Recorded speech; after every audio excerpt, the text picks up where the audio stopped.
Assalamualaikum warahmatullahi wabarakatuh. Perkenalkan, nama saya Dr. Fernando, NIM 210740. Kali ini saya akan menjelaskan diagnosa dan kerusakan dari sistem pembinaan tenaga, yang dimana di sini pertama ada satu buah unit kopling.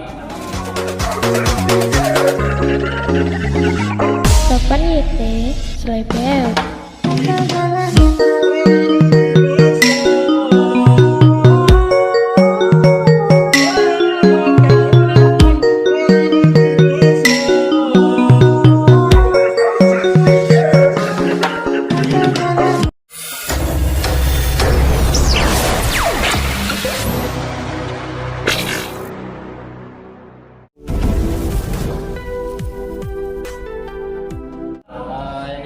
Kopling ini berfungsi sebagai media yang menghubungkan maupun memutus putaran dari mesin ke transmisi dan memudahkan perpindahan gigi transmisi, dan agar mobil bisa berhenti meskipun mesin menyala, dan mobil dapat berhenti tanpa harus memindahkan persneling ke posisi netral, dan juga membuat mobil melaju secara halus ketika pertama kali dijalankan. Kopling memiliki beberapa komponen. Yang pertama ada pedal. Pedal berfungsi sebagai pengendali kopling. Pada pedal kopling terdapat engsel yang dihubungkan dengan push rod. Komponen inilah yang menghubungkan pada pedal dengan piston master silinder kopling. Yang kedua ada master silinder kopling atas. Master silinder kopling atas ini disebut juga sebagai master plat. Letaknya berada di bagian atas dekat dengan ruang mesin. Master silinder kopling atas terhubung dengan push rod yang berfungsi menerima tekanan dari pedal kopling, dan tekanan dari pedal akan diteruskan ke master silinder bawah.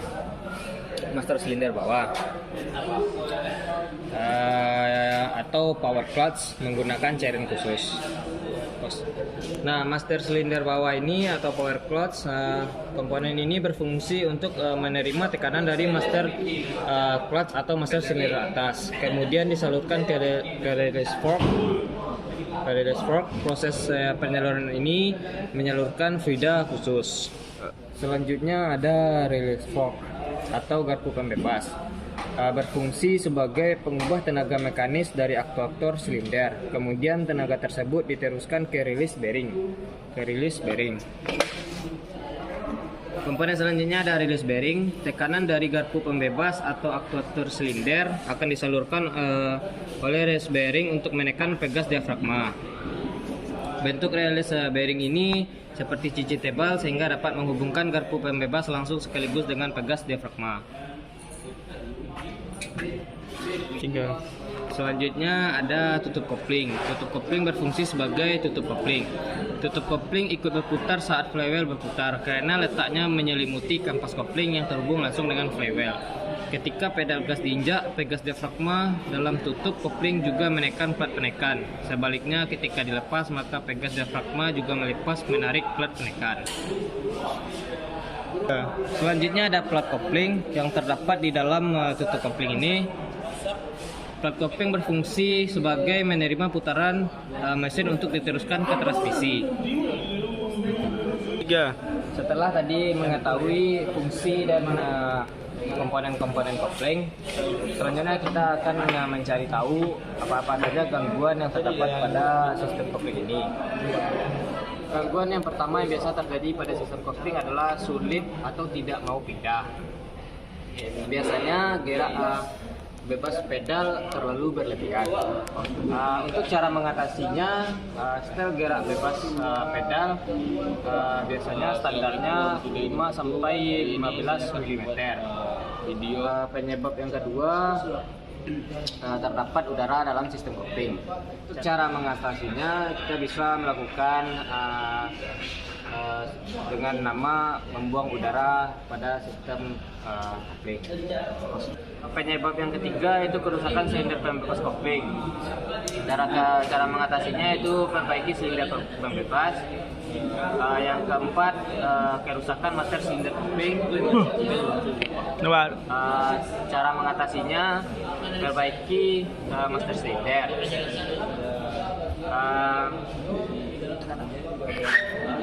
3. Penyebab selanjutnya yaitu kopling oleng berlebihan atau pelapis rusak.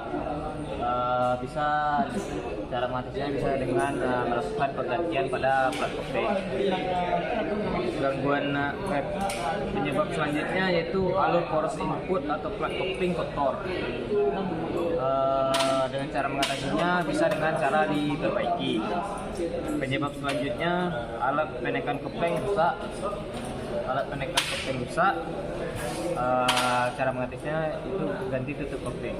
Gangguan yang sering terjadi pada sistem kopling yang kedua yaitu transmisi loncat. Kemungkinan penyebabnya yaitu bantalan pilot aus. Cara mengatasinya ganti bantalan pilot. Gangguan kopling yang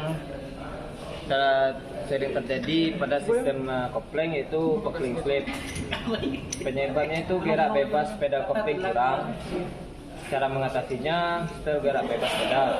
Pelapis plat kopling beroli atau aus. Cara mengatasinya ganti plat kopling, plat penekan rusak, ganti tutup kopling, dan garpu pembelas bengkok, ganti garpu pembelas. Dan gangguan selanjutnya yaitu kopling bergetar. Kemungkinan penyebab pelapis plat kopling beroli atau aus. Cara mengatasinya itu ganti plat kopling.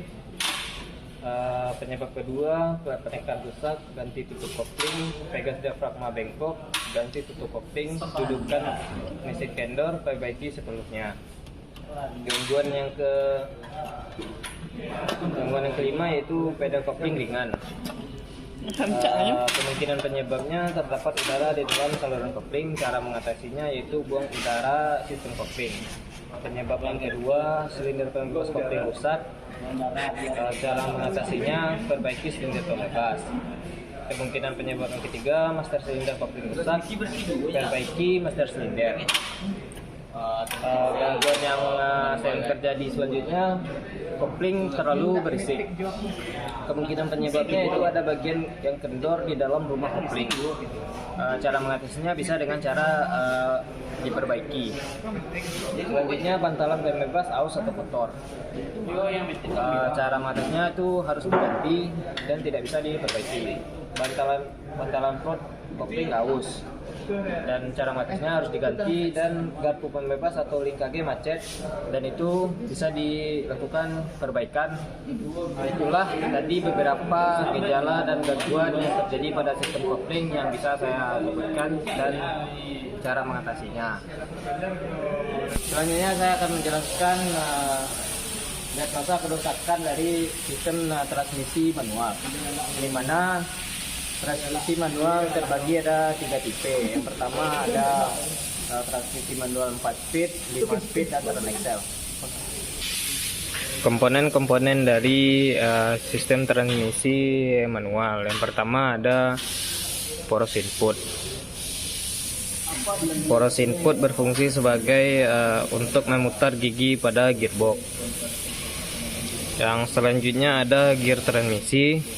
Komponen ini berfungsi sebagai mengubah input tenaga yang dihasilkan oleh mesin menjadi output gaya torsi. Selanjutnya gigi penyelesaian atau sinkromes. Peran dari komponen ini terlihat pada saat pengendara tetap bisa memindahkan gigi dengan aman dan juga nyaman meskipun mobil sedang dalam keadaan berjalan. Selanjutnya ada garpu pemindah. Garpu pemindah atau shearfork berfungsi untuk memindahkan gigi pada porosnya, sehingga gigi akan lebih mudah untuk dipasang atau bahkan dipindahkan. Selanjutnya tuas penghubung atau persneling berfungsi sebagai pengendali pengemudi agar bisa melakukan perpindahan gigi transmisi sesuai dengan kondisi pengemudi yang mereka inginkan. Selanjutnya ada bak transmisi atau transmission case. Bak transmisi digunakan sebagai dudukan bearing transmisi beserta dengan poros-porosnya. Selain itu, bisa juga digunakan sebagai wadah untuk penyimpanan oli transmisi pada mobil. Komponen selanjutnya yaitu ada output shaft. Output shaft merupakan sebuah poros yang memiliki fungsi untuk mentransfer torsi yang berasal dari sistem transmisi ke gigi terakhir. Selain itu, komponen tersebut juga bisa digunakan sebagai dudukan persneling pada sebuah mobil.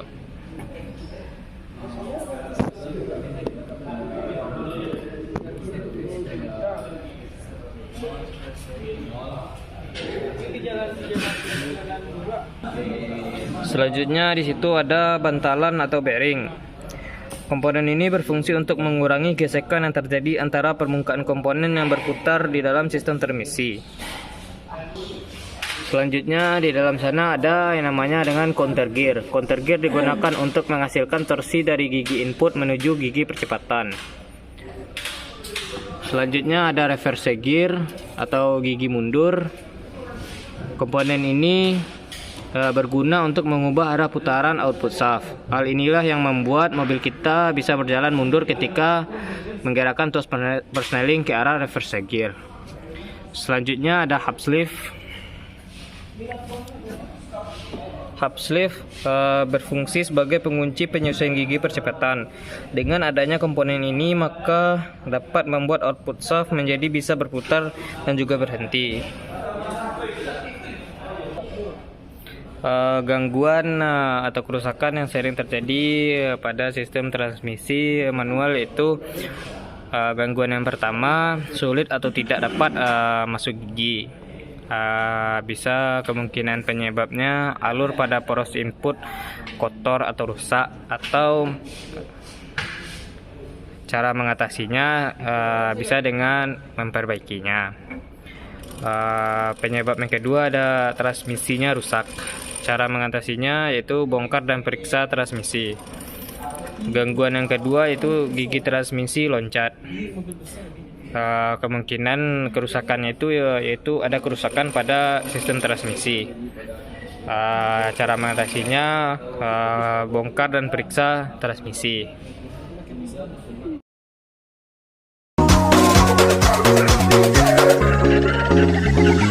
Sopan YT, Selaipel.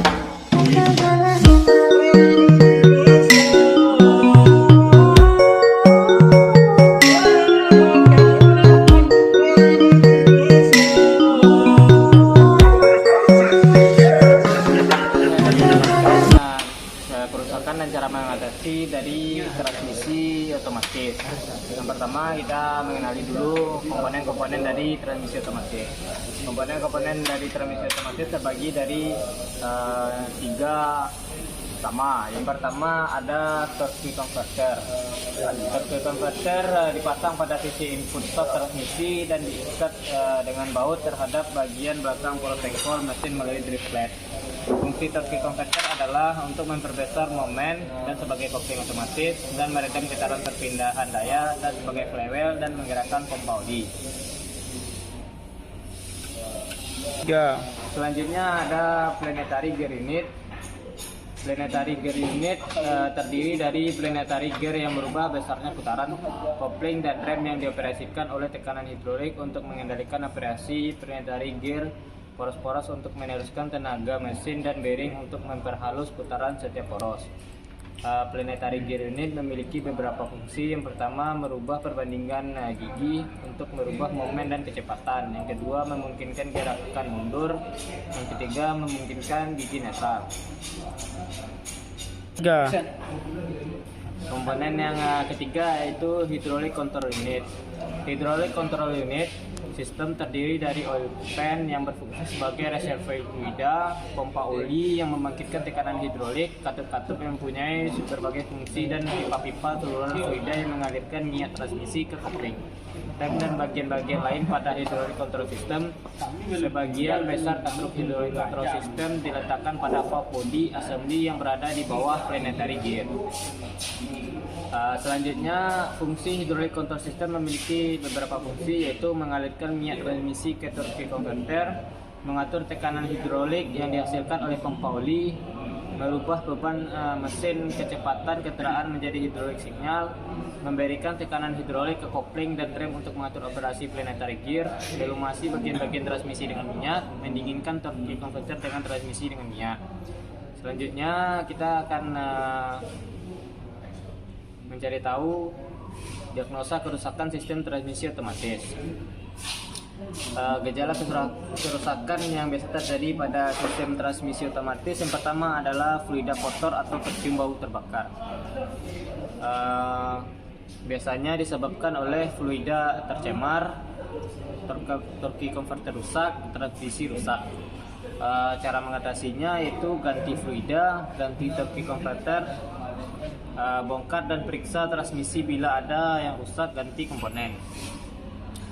Gejala kerusakan yang kedua yaitu kendaraan tidak dapat bergerak baik maju ataupun mundur. Penyebab kerusakannya penyetelan EKG manual tidak tepat, bisa dilakukan. Cara mengatasinya setel EKG, valve body atau primary regulator rusak. Cara mengatasinya ganti atau perbaiki valve body, parking low valve rusak, bisa diatasi dengan diganti. Torque converter rusak, ganti torque converter drift plat patah, ganti drift plat, link KG screen pompa oil tersumbat, bersihkan screen, transmisi rusak. Cara mengatasinya bongkar, lalu periksa apakah ada gear planetary yang rusak, bila ada diganti. Gejala kerusakan yang ketiga adalah posisi shift lever tidak tepat.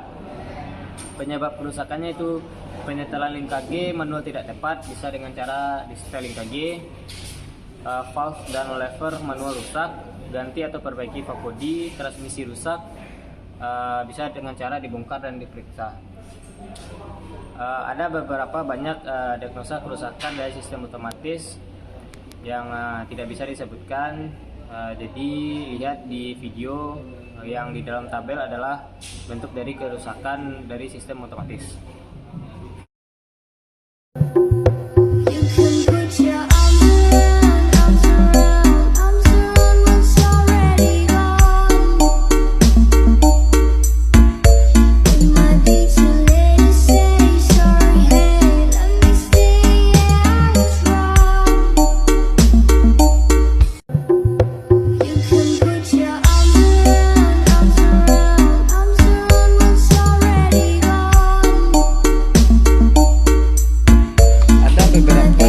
Kode atau angka yang terdapat pada persneling dari transmisi otomatis, yang artinya P itu atau parkir adalah posisi untuk kendaraan parkir. Transmisi terkunci pada posisi ini sehingga kendaraan tidak bisa didorong. Dalam posisi ini juga merupakan awal menghidupkan mesin dan melepaskan kunci kontak. Yang kedua ada R atau reverse, adalah posisi untuk kendaraan berjalan mundur.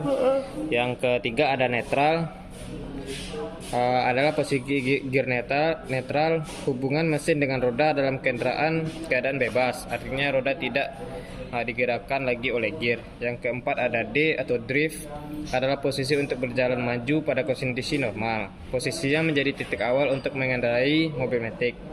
Yang kelima ada 2 atau bisa juga ada S second, adalah posisi untuk berjalan maju di medan pegunungan. Posisi ini di maksimum gigi 2 yang bisa juga digunakan untuk melakukan engine brake. Yang terakhir ada 1 atau L atau bisa juga disebut dengan low, adalah posisi maju pada gigi ke-1, hanya digunakan pada saat berkendara di medan yang menanjak curam. Sekian penjelasan dari video mengenai tentang transmisi otomatis. Selanjutnya saya akan menjelaskan diagnosa dan kerusakan pada propeller shaft. Sebelum itu kita mencari tahu dulu apa itu propeller shaft, fungsinya dan komponen-komponennya. Propeller shaft sendiri memiliki 3 fungsi utama. Yang pertama untuk memindahkan putaran dengan lembut dari transmisi ke diferensial, dan untuk meneruskan dan menyalurkan tenaga ke diferensial pada saat bergerak naik dan turun dengan lembut sehingga memberikan kenyamanan dalam berkendara. Yang ketiga untuk menyediakan penyesuaian pada gerakan melentur karena perubahan panjang poros penggerak. Komponen dan fungsi dari universal joil. Yang pertama ada yoke. Yoke berfungsi sebagai sambungan pada join kopel untuk menghubungkan dengan poros propeller. Yang kedua ada seal di bagian dalam sini. Seal berfungsi untuk melindungi bagian lain yaitu bearing. Bagian ini berguna untuk melindungi bearing agar tidak ada kotoran yang berpotensi merusak. Yang ketiga ada cup di dalam sini. Cup berfungsi sebagai tempat dudukan dari needle bearing. Tidak hanya itu, cup juga berguna melindungi needle bearing agar tidak rusak. Fungsi lainnya dari komponen ini yaitu menghubungkan sleeve yoke dengan spider. Komponen yang keempat adalah cross atau speeder berfungsi sebagai tempat untuk mendudukkan dua biji yoke yang lengkap dengan bearing. Selanjutnya akan terjadi input shaft yoke yang menyebabkan terjadinya perputaran pada komponen cross.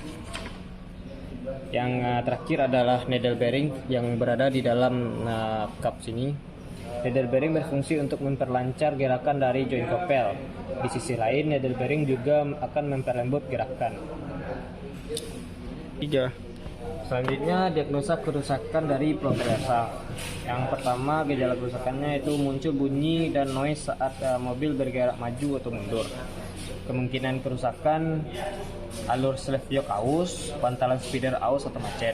Cara mengatasinya, kedua-duanya harus diganti, tidak bisa diperbaiki. Gejala kerusakan yang kedua yaitu muncul getaran keras yang terasa hingga ke bodi kendaraan di seluruh kondisi putaran roda. Penyebab kerusakan yaitu poros propeller bengkok. Itu jika poros propeller mengalami kebengkokan yang sudah parah, cara mengatasinya itu harus diganti. Penyebab yang keduanya itu poros propeller tidak balance. Jadi kalau tidak balance harus dibalance dulu poros propellernya. Dan penyebab kerusakan yang ketiga yaitu alur slave yoke macet. Kalau jika alur slave yoke macet, cara mengatasinya itu dengan diganti. Selanjutnya gardan. Kita akan menjelaskan apa saja kerusakan yang bisa terjadi pada sistem diferensial. Sebelum itu kita mencari tahu dulu apa fungsi dari gardan. Gardan memiliki fungsi yang pertama itu merubah arah putaran mobil. Yang kedua berfungsi untuk memperbesar momen. Yang ketiga membedakan putaran roda kiri dan kanan saat berbelok. Komponen dari diferensial yang pertama ada drive pinion. Nah, yang ini drive pinion sendiri berfungsi sebagai roda gigi pemutar atau drift gear yang menyalurkan tenaga dari poros propeller ke rangkaian gardan. 3. Selanjutnya ada drive pinion shaft. Drive pinion shaft berfungsi sebagai poros pemutar untuk mengalirkan poros propeller dan putaran. Selanjutnya ini ada ring gear. Ring gear berfungsi untuk menerima putaran dari drive pinion yang selanjutnya diteruskan ke side gear. Selanjutnya ada differential carrier. Differential carrier berfungsi sebagai rumah, pelindung dan juga tempat menempelnya komponen-komponen diferensial.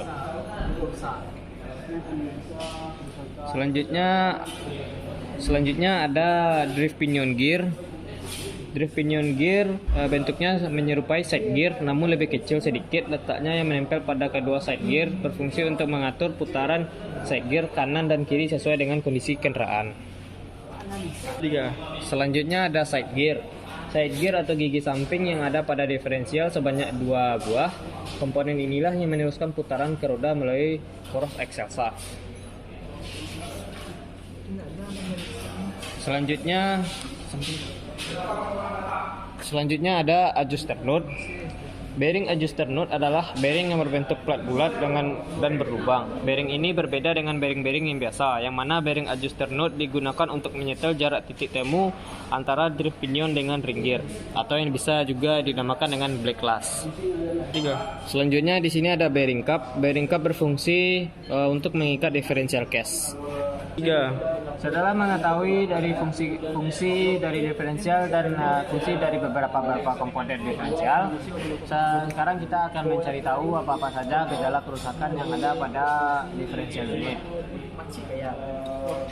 Gejala kerusakan yang pertama biasanya pada gardan adalah gardan mobil terasa bergetar. Penyebab kerusakannya itu bearing rusak atau hancur. Itu kalau udah hancur tuh harus diganti. Gejala kerusakan yang kedua yaitu terdengar suara berisik pada gardan. Penyebabnya ada 2 buah, yaitu ausnya gear pada gardan, itu harus diganti. Yang kedua, jarak bebas antara gear terlalu besar atau kecil. Itu bisa di-setel dengan mestel adjuster node. Gejala kerusakan yang ketiga adalah oil guardian bocor. Oil guardian bocor disebabkan oleh baut tap oil yang kurang kencang atau odol. Itu mungkin bisa diperbaiki. Jika sudah parah, harus intinya diperbaiki. Bawa aja ke bengkel. 3. Penyebab yang kedua itu packing guardian yang kurang pemasangannya atau kurang bagus. Itu bisa diperbaiki dan bisa juga diganti. Seal oli pada guardian yang telah robek dan rusak. Jika seal sudah mengalami rusak dan robek, itu caranya memang harus diganti, tidak bisa diperbaiki. Selanjutnya saya akan menjelaskan tentang reel axle. Ini adalah bagian terakhir dari sistem pembinaan tenaga. Reel axle atau axle shaft atau poros penggerak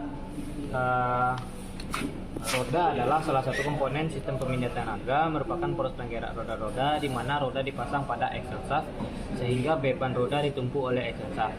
Axle shaft berfungsi untuk meneruskan tenaga gerak dari diferensial ke roda-roda. Axle shaft pada kendaraan dibedakan menjadi dua, yakni front axle shaft, poros penggerak roda depan, dan rear axle shaft, poros penggerak roda belakang. Pengenalan komponen axle shaft. Yang pertama ada seal axle shaft yang berfungsi untuk mencegah oli guardian bocor sekitar as roda mobil. Sel ini terkadang terbuat dari karet maupun dari besi. Selanjutnya di sini ada bearing. Bearing roda mobil merupakan mantalan yang menjadi dudukan poros as roda. Keberadaannya berguna untuk mendukung putaran poros roda. Yang ketiga ada as roda yang berfungsi untuk mengendalikan arah jalannya kendaraan melalui setir dan sistem kemudi kendaraan. Setelah mengetahui fungsi dan juga komponen dari axle shaft, kerusakan yang biasa terjadi pada axle shaft yang pertama adalah kalipernya rusak. Penyebab kerusakannya itu kebebasan mantalan tidak sesuai standar atau terlalu besar. Cara mengatasinya diganti. Gejala kerusakan yang kedua, piringan rem tipis. Penyebab kerusakan kebebasan mantalan tidak sesuai standar, diganti.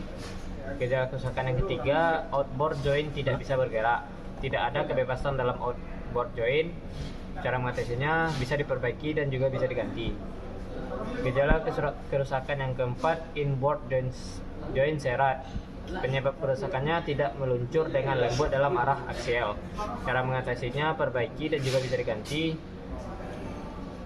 Dan yang kelima, gejala kerusakannya itu inboard joint kadang tidak kuat. Penyebab kerusakannya itu kebebasan arah radial terlalu besar. Cara mengatasinya bisa diperbaiki dan bisa diganti. Selanjutnya di sini saya akan menjelaskan tentang transmisi manual dan transmisi otomatis. Nah, selanjutnya yaitu ini dari transmisi manual. Yang ini adalah transmisi manual 4 speed dan juga ada yang 5 speed. Membedakan transmisi manual dan transmisi manual 4 speed dan 5 speed yaitu jumlah giginya.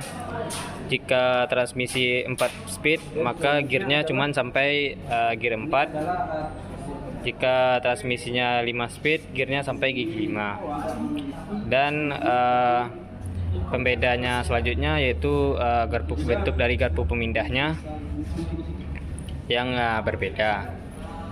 Selanjutnya yaitu transmisi manual tren axle. Selanjutnya ini ada transmisi manual tren axle. Yang membedakan dari transmisi manual yang 4 speed dan 5 speed adalah di sini tidak lagi menggunakan propeller shaft. Jadi di sini sudah langsung yang menggunakan askopel. Jadi di dalam satu unit tren axle ini sudah terdapat unit diferensial langsung di dalamnya. Nah, selanjutnya di sini ada transmisi otomatis. Yang dimana transmisi otomatis ini ada dua, yaitu automatic transmission dan atau otomatis transmisi CVT. Ciri-ciri dari otomatis transmisi adalah dia memiliki torque converter dan juga ada angka-angka seperti ini di pedalnya. Dan transmisi otomatis ini masih menggunakan propeller shaft untuk menyalurkan tenaganya dari transmisi ke gardan. Di sini juga ada gear-gearnya dan juga ada hydraulic control unit. Selanjutnya transmisi otomatis yang tipe CVT. Yang membedakan transmisi ini adalah dia menggunakan V-belt yang terbuat dari baja,